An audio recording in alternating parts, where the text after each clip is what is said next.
ក្នុងនាមអាត្មាជាប្រជាពលរដ្ឋមួយអង្គក៏សូមក្រើនរំលឹកទៅដល់យុវជនរបស់យើងទាំងអស់សូមយើងបញ្ឈប់ការទទួលទានគ្រឿងស្រវឹងការនៅលេងល្បែង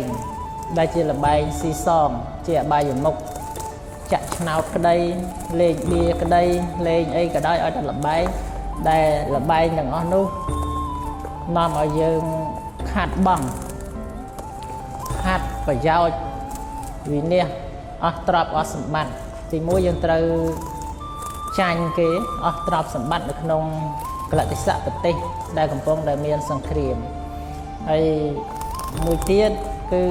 តាក់ទងយុវជនយើងដាក់ដបស្រាចុះយើងមកគិតរួមគ្នាជាមួយនឹងរាជរដ្ឋាភិបាលជួយដល់ប្រទេស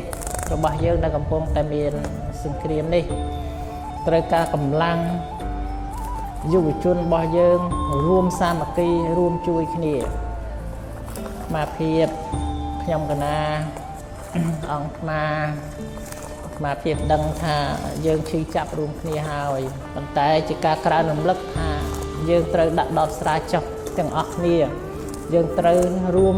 កម្លាំងខ្សែគប់រួមចូលជាធ្លុងមួយជាមួយរាជរដ្ឋាភិបាល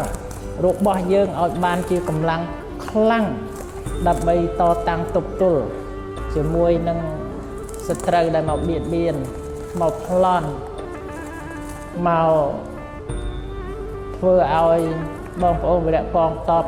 របស់យើងក៏ដូចជាបងប្អូនប្រជាពលរដ្ឋយើងត្រូវរងទុក្ខលំបាកត្រូវភៀសសឹកយើងនៅខាងក្រោយនេះយើងបានសុខច្រើនតែនៅខាងមុខត្រូវអស់ទាំងអស់ទាំងផ្ទះសម្បែងលំនៅឋានរបស់លោកក៏ត្រូវអស់ហើយ